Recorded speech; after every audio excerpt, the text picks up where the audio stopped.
তখন আমি উত্তরায় আস্ত একটা দোতলা বাড়ি ভাড়া করে একা থাকি। ব্যক্তিগত কারণে স্বেচ্ছা নির্বাসন বলা যেতে পারে। রান্নাবান্না করার জন্য একজন বাবুর্চি রেখেছিলাম। তৃতীয় দিনে সে বাজার করার টাকা পয়সা নিয়ে বের হলো, আর ফিরল না। চাল ডাল তেল অনেক কিছু কিনতে হবে বলে সে 1500 টাকা নিয়েছিল। পরে দেখা গেল সে এই টাকা ছাড়াও আমার হাত ঘড়ি, চশমার খাপ এবং টেবিলে রাখা রাজশেখর বসুর চলন্তিকা ডিকশনারিটাও নিয়ে গেছে। ডিকশনারি নেবার কারণ কিছুতেই স্পষ্ট হচ্ছে না। যে বাজারের ফর্দে কাঁচামরিচের বানান লেখে কাঁচামরিচ, চলন্তিকা ডিকশনারির তার প্রয়োজন থাকলেও কাজে আসার কথা না। আমি ঠিক করে রাখলাম মিশির আলী সাহেবের সঙ্গে দেখা হলে প্রসঙ্গটা তুলব। চলন্তিকা ডিকশনারি সে কেন নিয়েছে এই ব্যাখ্যা নিশ্চয়ই দিতে পারবেন। এরপর দুবার তার সঙ্গে আমার দেখা হয়েছে, দুবারই ভুলে গিয়েছিল। তৃতীয়বার যেন এই ভুল না হয় তার জন্য লেখার টেবিলে রাখা নোট বইতে লাল বল পয়েন্টে লিখে রেখেছি, মিশির আলী, চলন্তিকা চুরি রহস্য। বর্ষার এক সন্ধ্যায় মিশির আলী উপস্থিত, তার সঙ্গে মাঝারি সাইজের টকটকে লাল রঙের একটা ফ্লাস্ক। তিনি বললেন, চা এনেছি, চা খাওয়ার জন্য তৈরি হন। বলেই তিনি পাঞ্জাবির পকেট থেকে দুটা ছোট ছোট গ্লাস বের করলেন। আমি বললাম, বাসায় কাপ ছিল, পকেটে ওরে গ্লাস আনার দরকার ছিল না। মিশির আলী বললেন, যে চা এনেছি তা দামি চায়ের কাপে খেলে চলবে না। রাস্তার পাশে যেসব টেম্পোরারি চায়ের দোকান আছে তাদের কাপে করে খেতে হবে এবং দাঁড়িয়ে খেতে হবে। আমি বললাম, দাঁড়িয়ে খেতে হবে কেন? মিশির আলী বললেন, ওইসব দোকানে একটা মাত্র বেঞ্চ থাকে, সেই বেঞ্চে কখনো জায়গা পাওয়া যায় না। দাঁড়িয়ে চা খাওয়া ছাড়া গতি কি? আরাম করে যে চাটা শেষ করবেন সেই উপায়ও নেই। ব্যস্ততার মধ্যে চা পান শেষ করতে হবে, কারণ গ্লাসের সংখ্যা সীমিত, অন্য কাস্টমারেরা অপেক্ষা করছে। শিশুর পিতা শিশুর অন্তরে লুকিয়ে থাকে, কথাটা যেমন সত্যি তেমনি সব বড় মানুষের মধ্যে একজন শিশু লুকিয়ে থাকে, তাও সত্যি। মিশিরের মধ্যে লুকিয়ে থাকা শিশুটির কারণে আমাকে ফ্লাস্কের চা দাঁড়িয়ে ব্যস্ত ভঙ্গিতে খেয়ে শেষ করতে হলো। মিশির আলী বললেন, প্রতিটি খাদ্যদ্রব্যের জন্য পরিবেশ আলাদা করা। ভাপা পিঠা খেতে হয় উঠানে, চুলার পাশে বসে। চীনাবাদাম খেতে হয় খোলা মাঠে, পা ছড়িয়ে অলস ভঙ্গিতে। মদ খেতে হয় কবিতার বই হাতে নিয়ে। তাই নাকি? মিশির আলী বললেন, আপনাদের কবি ওমর খৈয়াম সেই রকম বলেছেন, সঙ্গে রবে সুরার পাত্র, অল্প কিছু আহার মাত্র, আরেকখানি ছন্দমধুর কাব্য হাতে নিয়ে। মিশির আলীকে নিয়ে বারান্দায় বসলাম। ভালো বর্ষণ শুরু হয়েছে। বারান্দা থেকে উত্তরা লেকের খানিকটা চোখে পড়ছে। হলুদ সোডিয়াম ল্যাম্পের কারণে লেকের পানির সঙ্গে বৃষ্টির ফোঁটার মিলন দৃশ্য দেখা যাচ্ছে। মিশির আলী বললেন, আপনাকে গল্প শোনাতে এসেছি। আমি বললাম, নিজেই গল্প শোনাতে চলে এসেছেন? ব্যাপারটা বুঝলাম না। আপনার গল্প শোনার জন্য তো অনেক ঝোলাঝুলি করতে হয়। মিশির আলী বললেন, আপনি হঠাৎ একা হয়ে পড়েছেন। সারা জীবন আত্মীয় স্বজন, বন্ধু বান্ধব আপনাকে ঘিরে ছিল, এখন কেউ নেই।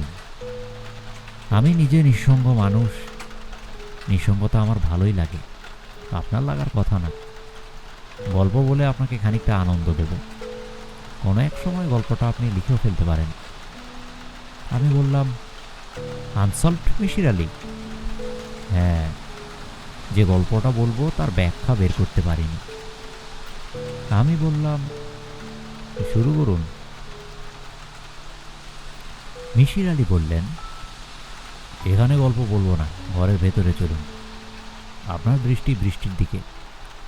একজন কথক শ্রোতার কাছে পূর্ণ অ্যাটেনশন দাবি করে। আমি গল্প বলবো আর আপনি বৃষ্টি দেখবেন, তা হবে না। গল্পের সঙ্গে আর কিছু লাগবে? মিশির আলী বললেন, চা এবং সিগারেট লাগবে।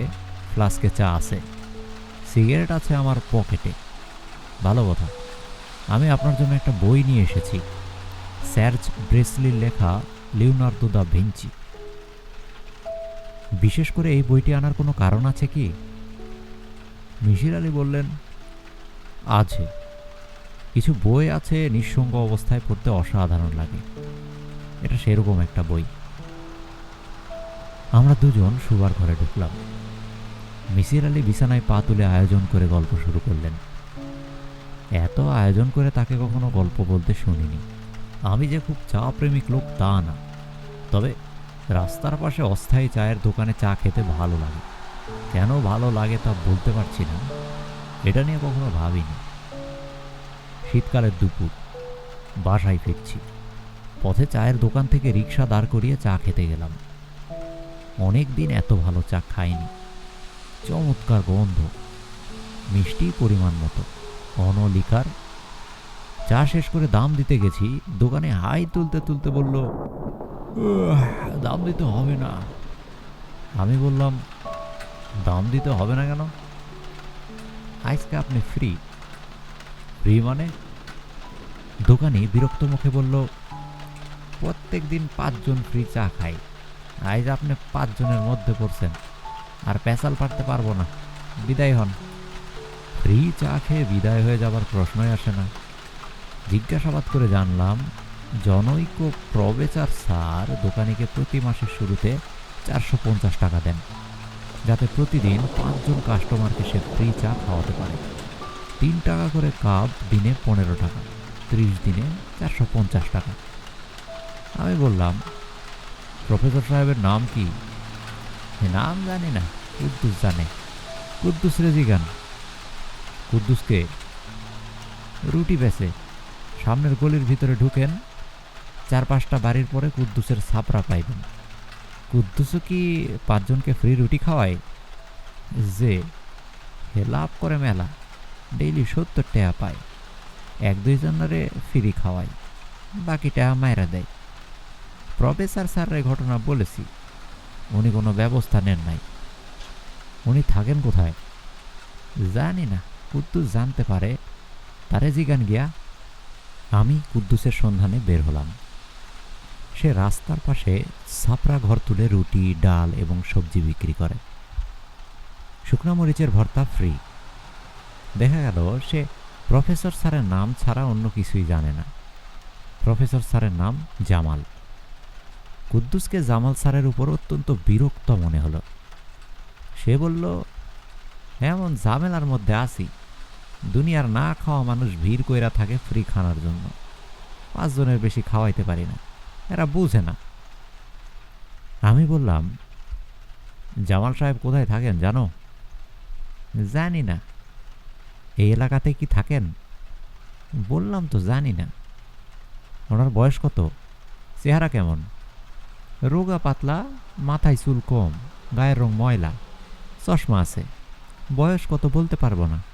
এখন যান, ত্যাগ তো কইরেন না, ঝামেলায় আছি। আমার জন্য জামাল সাহেবকে খুঁজে বের করা কোনো সমস্যা না। বাসার ঠিকানা বের করে এক ছুটির দিনের সকাল 11টার দিকে উপস্থিত হলাম। একতলা বাড়ি, সামনে বাগান। বাগানে দেশি ফুলের গাছ, কামিনী, হাসনাহেনা, এইসব। বিশাল একটা কেয়া গাছের ঝোপ দেখলাম।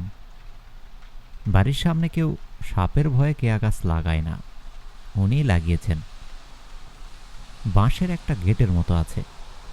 গেটে বিখ্যাত নীলমণি লতা। বিখ্যাত কারণ নীলমণি লতা নাম রবীন্দ্রনাথের দেয়া। বড় গাছের মধ্যে একটা কদম গাছ এবং একটা বকুল গাছ। অচেনা একটা বিশাল গাছ দেখলাম। কলিং বেল চাপ দিতেই 10-11 বছরের এক কিশোরী দরজা খুলে দিল। আমি অবাক হয়ে কিশোরীর মুখের দিকে তাকিয়ে আছি। অবাক হবার কারণ, এমন মিষ্টি চেহারা। আমার প্রথমে জিজ্ঞেস করা উচিত, এটা কি জামাল সাহেবের বাড়ি? তা না করে আমি বললাম, কেমন আছো মা? মেয়েটি হাসতে হাসতে বলল, চাচা, আমি ভালো আছি। এই গাছটার নাম কি? ছাতিম গাছ, অনেকে বলে ছাতিয়ান। জামাল সাহেব তোমার কে হন? বাবা। উনি বাড়িতে আছেন? বাজার করতে গেছেন। চাচা, ভেতরে এসে বসুন, বাবা চলে আসবেন। মা, তোমার নাম কি? আমার নাম ইথেন। বাবা কেমিস্ট্রির টিচার তো, এই জন্য আমার নাম রেখেছেন ইথেন। চাচা ভেতরে আসুন তো। আমি ভেতরে ঢুকলাম। বসার ঘরে শীতল পাটি বিছানো, শীতল পাটির উপর বেতের চেয়ার, দেয়ালে একটাই ছবি, জল রঙে আঁকা ঢাকা শহরের বৃষ্টি। এই একটা ছবি ঘরটাকে বদলে ফেলেছে। ঘরটায় মিষ্টি স্বপ্ন তৈরি হয়েছে। মনে হচ্ছে আমি নিজেও এই ঘরের স্বপ্নের অংশ হয়ে গেছি। ইথেন আমাকে লেবুর শরবত বানিয়ে খাওয়ালো এবং মাথা দুলিয়ে দুলিয়ে গল্প করতে লাগলো। আমাদের কাজের মেয়েটার নাম শুনলে আপনি চমকে উঠবেন। নাম বলবো চাচা? বলো। ওর নাম সুধারানী।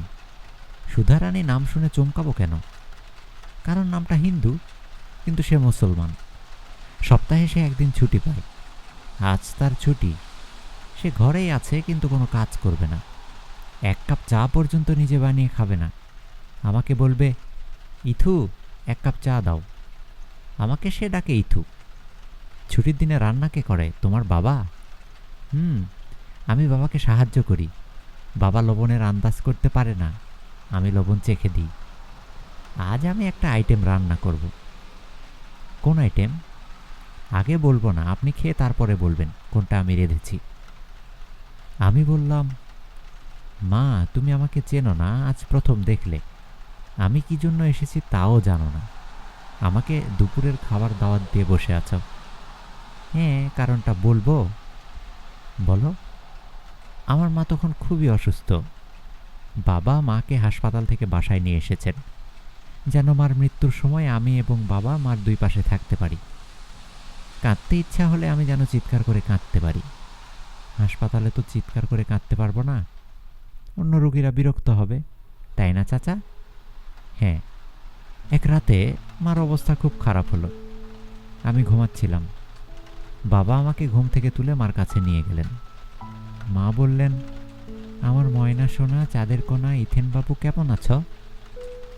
আমি বললাম, ভালো আছি মা। মা বলল, মাগো আমি তো চলে যাব, মন খারাপ করো না। আমি বললাম, আচ্ছা। মা বলল, আমি থাকবো না, তুমি তোমার বাবার সঙ্গে থাকবে, বড় হবে, অনেকের সঙ্গে তোমার পরিচয়ও হবে। যেসব পরপুরুষ তোমাকে প্রথমে মা ডেকে কথা শুরু করবে, ধরে নিবে এরা ভালো মানুষ, কারণ তুমি খুব রূপবতী হবে। অতি অল্প পুরুষ মানুষই অতি রূপবতীদের মা ডাকতে পারে। এই বিষয়টা আমি জানি, কারণ আমিও অতি রূপবতীদের দলের। আমি বললাম, এই গল্পটা থাকুক মা, তুমি কাঁদতে শুরু করেছ। আমি কান্না সহ্য করতে পারি না। ইথেন চোখ মুছতে মুছতে বলল, গল্পটা তো শেষ হয়ে গেছে, আর নাই। আপনি আমাকে মা ডেকে কথা শুরু করেছেন তো, এই জন্য আমি জানি আপনি আমার আপনজন। চাচা ম্যাজিক দেখবেন? তুমি ম্যাজিক জানো নাকি? অনেক ম্যাজিক জানি। দড়ি কেটে জোড়া দেবার ম্যাজিক, কয়েন অদৃশ্য করার ম্যাজিক, অঙ্কের ম্যাজিক। কার কাছে শিখেছ? বই পড়ে শিখেছি। আমার জন্মদিনে বাবা আমাকে একটা বই দিয়েছেন। বইয়ের নাম ছোটদের ম্যাজিক শিক্ষা। সেখান থেকে শিখেছি। আমি ঠিক করেছি বড় হয়ে আমি জুয়েল আইস আঙ্কেলের কাছে ম্যাজিক শিখব। আচ্ছা চাচা, উনি কি আমাকে শেখাবেন? শেখানোর তো কথা, আমি যতদূর জানি উনি খুব ভালো মানুষ। ইথেন আয়োজন করে ম্যাজিক দেখালো। দড়ি কাটার ম্যাজিকে প্রথমবার কি যেন একটা ভুল করলো। কাটা দড়ি জোড়া লাগলো না, দ্বিতীয়বারে লাগলো। আমি বললাম, এত সুন্দর ম্যাজিক আমি আমার জীবনে কম দেখেছি মা। সত্যি বলছেন চাচা? আমি বললাম, অবশ্যই সত্যি বলছি। ম্যাজিক দেখানোর সময় ম্যাজিশিয়ানের মুখ হাসি হাসি থাকলেও তাদের চোখে কুটিলতা থাকে। দর্শকদের তারা প্রতারিত করছে এই কারণে কুটিলতা। ম্যাজিকের বিষয়টাও তাদের কাছে থাকে না, কারণ কৌশলটা তারা জানে। তোমার চোখে কুটিলতা ছিল না, ছিল আনন্দ এবং বিস্ময়বোধ। জামাল সাহেব বাজার নিয়ে ফিরলেন। আমাকে তার মেয়ের সঙ্গে ঘরোয়া ভঙ্গিতে গল্প করতে দেখে মোটেও অবাক হলেন না, যেন আমি তার দীর্ঘদিনের পরিচিত কেউ। ভদ্রলোক স্বল্পভাষী এবং মৃদুভাষী। সারাক্ষণই তার ঠোঁটের কোণায় হাসি লেগে থাকতে দেখলাম, যেন সারাক্ষণই তার চোখের সামনে আনন্দময় কিছু ঘটছে এবং তিনি আনন্দ পাচ্ছেন। 5 জনকে রুটি খাওয়ানো এবং চা খাওয়ানো প্রসঙ্গে বললেন, খেয়াল আর কিছু না, খেয়ালের বশে মানুষ কত কি করে। আমি বললাম, 5 সংখ্যাটি কি বিশেষ কিছু? তিনি বললেন, না রে ভাই, আমি পিথাগোরাস না যে সংখ্যা নিয়ে মাথা ঘামাবো, আমি সামান্য কেমিস্ট। বিদায় নিতে গেলাম, তিনি খপ করে আমার হাত ধরে বললেন, পাগল হয়েছেন? দুপুরে খাওয়া দাওয়া করে তবে যাবেন, আমার মেয়ের আপনি অতিথি। আমি বললাম, ওই ছড়াটা জানেন, আমি আসছি আঁকা, আমারে বলে ভাত খা। ভদ্রলোক হাসতে হাসতে ভেঙে পড়লেন, যেন এমন মজার ছড়া তিনি তার জীবনে শোনেননি। তিনি মেয়েকে ডেকে বললেন, ইথেন, তোর চাচু কি বলে শুনে যা। তোর চাচু বলছে, আমি আসছি আঁকা, আমারে বলে ভাত খা। আমি পুরোপুরি ঘরের মানুষ হয়ে দুপুরে তাদের সঙ্গে খাবার খেলাম। খাবারের আগে আমাকে টাওয়েল লুঙ্গি দেওয়া হলো, নতুন সাবানের মোড়ক খুলে দেওয়া হলো, আমাকে গোসল করতে হলো। আমি দীর্ঘ জীবন পার করেছি। এই দীর্ঘ জীবনে বেশ কয়েকবার নিতান্তই অপরিচিত জনদের ভালোবাসায় সিক্ত হয়েছি। ওই যে গানটা আছে না, আমাকে তুমি অশেষ করেছ, এ কি এ লীলা তব। খাবার টেবিলে ইথেন বলতে লাগলো, বাবা তুমি চাচুকে মার গল্পটা বলো, কিভাবে তোমাদের বিয়ে হয়েছে সেটা বলো। জামাল সাহেব বললেন, আরেকদিন বলি মা। ইথেন বলল, আজই বলতে হবে, কারণ চাচু আর আসবে না। কি করে জানো উনি আর আসবেন না? ইথেন বলল, আমার মন বলছে, আমার মন যা বলে তাই হয়। জামাল সাহেব গল্প শুরু করলেন, অস্বস্তি নিয়ে শুরু করলেন। জামাল সাহেবের জবানিতে গল্পটা এই, আমি তখন ক্লাস 8-এ পড়ি, বৃত্তি পরীক্ষা দেব, মন দিয়ে পড়ছি। বৃত্তি পেলে বাবা আমাকে একটা সাইকেল কিনে দেবেন বলেছেন। নতুন সাইকেলের লোভে পড়াশোনা, বৃত্তি পাওয়ার লোভে না। একদিন অঙ্ক করছি, হঠাৎ অঙ্ক বইয়ের ভেতর থেকে একটা মেয়ের পাসপোর্ট সাইজ ছবি বের হয়ে এলো। 6-7 বছর বয়সী মেয়ের ছবি। ছবির পিছনে লেখা জেসমিন। একজন সেই ছবি সত্যায়িত করেছেন। যিনি সত্যায়িত করেছেন তার নাম এস রহমান, জেলা জজ। আমি কিছুতেই ভেবে পেলাম না এই ছবি কোত্থেকে এলো। আমার অঙ্ক বই কে ঘাঁটাঘাঁটি করবে? বাবাকে ছবিটা দেখালাম। বাবা বললেন, কে এই মেয়ে? আশ্চর্য তো। আচ্ছা যা, খুঁজে বের করছি। এ কোনো ব্যাপারই না, জেলা জজ রহমান সাহেবের পাত্তা লাগালেই হবে। ছবিটা রেখে দে, চাইলে দিবি। আমি আমার সুটকেসে ছবিটা রেখে দিলাম। বাবা কখনো ছবি চাইলেন না, বাবার স্বভাবে এরকম। যে কোনো ঘটনা শুরুতে খুব গুরুত্বের সঙ্গে নেবেন, ঘন্টা 3-এর মধ্যে ঘটনা সব গুরুত্ব হারাবে। তার প্রায় 2.5 বছর পরের কথা। ঢাকা কলেজে ভর্তি হতে গিয়েছি। ফর্ম, অ্যাটেস্টেড ছবি হেড ক্লার্ক সাহেবকে দিলাম। তিনি সব কিছু খুঁটিয়ে দেখে বললেন, 2 কপি ছবি দিতে হবে। 3 কপি কেন? এটা তো তোমার ছবিও না। তিনি যে ছবি ফেরত দিলেন সেটা ওই জেসমিন মেয়েটার ছবি, তবে আগের ছবিটা না, অন্য ছবি। এতই সুন্দর ছবি যে একবার তাকালে চোখ ফেরানো অসম্ভব ব্যাপার। আমি জেসমিনের 3য় ছবিটা পেলাম তার 2 বছর পর। রিক্সা থেকে নামার পর রিক্সাওয়ালাকে মানিব্যাগ বের করে ভাড়া দিচ্ছি। রিক্সাওয়ালা বলল, স্যার মানিব্যাগ থাইকা কি যেন নিচে পড়ছে। তাকে দেখি একটা ছবি, জেসমিন নামের মেয়েটির ছবি। মেয়েটা তখন তরুণী, সৌন্দর্যে লাবণ্যে ঝলমল করছে। ছবিগুলো কোত্থেকে আমার কাছে আসছে তার কোনো হদিস বের করতে পারলাম না। এক ধরনের ভয় এবং দুশ্চিন্তায় অস্থির হয়ে গেলাম। সবচেয়ে ভয় পেলেন আমার মা। তিনি পীর সাহেবের কাছ থেকে তাবিজ এনে গলায় এবং কোমরে পরালেন। জামাল সাহেব দম নেবার জন্য থামলেন। আমি বললাম, ছবিগুলো যে একই মেয়ের সেই বিষয়ে আপনি নিশ্চিত? জি, জেসমিনের ঠোঁটের নিচে বাঁ দিকে একটা লাল তিল ছিল। একই রকম তিল আমার মেয়ে ইথেনের ঠোঁটের নিচেও আছে। জেনেটিক ব্যাপার। যাই হোক, সব মিলিয়ে আমি 5 বার মেয়েটির ছবি পাই। আমি যে 5 জনকে চা এবং রুটি খাওয়াই তার পেছনে হয়তো অচেতনভাবে 5 সংখ্যাটি কাজ করেছে। 3 বার ছবি পাওয়ার ঘটনা শুনলাম, বাকি 2 বার কিভাবে পেলেন বলুন? জামাল সাহেব বললেন, শেষবারেরটা শুধু বলি। শেষবার যখন ছবি পাই তখন আমি আমেরিকায় মোরহেড স্টেট ইউনিভার্সিটিতে এলকালয়েডের উপরে পিএইচডি ডিগ্রির জন্য কাজ করছি। জায়গাটা নর্থ ডাকোটায়, কানাডার কাছাকাছি। শীতের সময় প্রচণ্ড ঠান্ডা পড়ে, টেম্পারেচার শূন্যের অনেক নিচ পর্যন্ত নামে। আমি গরম একটা ওভারকোট কিনেছি, তাতেও শীত আটকায় না। একদিন লাইব্রেরিতে গিয়েছি। লাইব্রেরিয়ানের হাতে ওভারকোটের পকেটে রাখা লাইব্রেরি কার্ড দিলাম। লাইব্রেরিয়ান কার্ড হাতে নিয়ে বলল, ইয়োর ওয়াইফ ভেরি প্রিটি। আমি অবাক হয়ে দেখলাম লাইব্রেরি কার্ডের পকেটে জেসমিনের ছবি। এই ছবি কোনো একটা পুরনো বাড়ির ছাদে তোলা।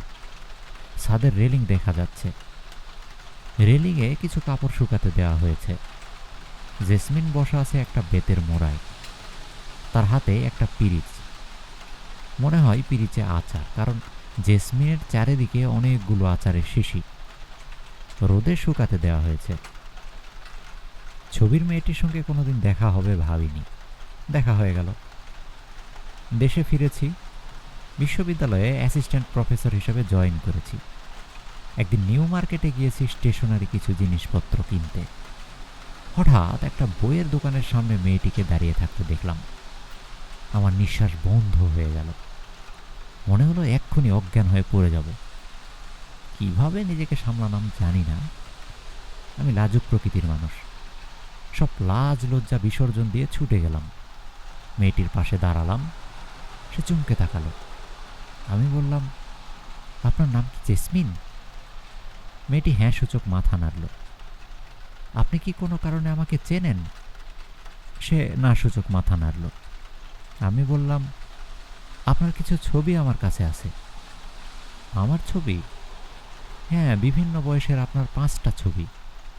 বলেই দেরি করলাম না, পকেট থেকে মানি ব্যাগ বের করলাম। তখন আমি 5টা ছবি সব সময় সঙ্গে রাখতাম। আমি বললাম, এগুলো কি আপনার ছবি? জেসমিন হ্যাঁ সূচক মাথা নাড়ল। আমার কাছে মনে হলো তার ঠোঁটের কোণে হালকা হাসির রেখা। আমি বললাম, এই ছবিগুলো আমার কাছে কিভাবে এসেছে আমি জানি না। আপনার কি কোনো ধারণা আছে? জেসমিন জবাব দিল না। আমি কি আপনার সঙ্গে কোথাও বসে 1 কাপ চা খেতে পারি? আমি চা খাই না। তা আসুন আইসক্রিম খাই, এখানে ইগলু আইসক্রিমের একটা দোকান আছে। আইসক্রিম খেতে ইচ্ছে করছে না। আমি বললাম, আপনাকে আইসক্রিম খেতে হবে না। আপনি আইসক্রিম সামনে নিয়ে চুপচাপ বসে থাকবেন। Please please please. জেসমিন বলল, চলুন। 7 দিনের মাথায় জেসমিনকে বিয়ে করলাম। বাসরাতে সে বলল, ছবিগুলো কিভাবে তোমার কাছে গিয়েছে আমি জানি, কিন্তু তোমাকে বলবো না। তুমি জানতে চেও না। আমি জানতে চাইনি। এই গ্রহের সর্বশ্রেষ্ঠ মেয়েটিকে স্ত্রী হিসেবে পেয়েছি, আর কিছুই আমার প্রয়োজন নেই। তাছাড়া কম জানার ব্যাপারটাই সুখ আছে। Ignorance is bliss. আপনি কি জেসমিনের 5টা ছবি দেখতে চান? চাই। ছবি দেখে আপনি চমকাবেন।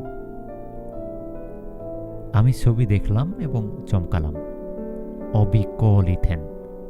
দুজনকে আলাদা করা অসম্ভব বলেই মনে হলো। জামাল সাহেব বললেন,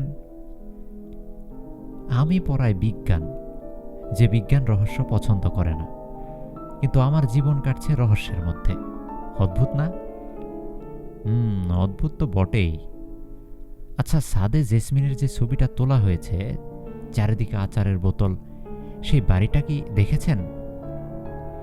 জামাল সাহেব বললেন, সেরকম কোনো বাড়িতে জেসমিনরা কখনো ছিল না। ছবি বিষয়ে এইটুকুই শুধু জেসমিন বলেছে। আমি বিদায় নিয়ে ফিরছি। জামাল সাহেব আমাকে গেট পর্যন্ত এগিয়ে দিলেন। শেষ মুহূর্তে বললেন, আমার মেয়ে ইথেন কিছুদিন আগে হঠাৎ করে বলল, তার মার ছবি কিভাবে আমার কাছে এসেছে তা সে জানে। তবে আমাকে কখনো বলবে না। আমি বলেছি, ঠিক আছে মা, বলতে হবে না।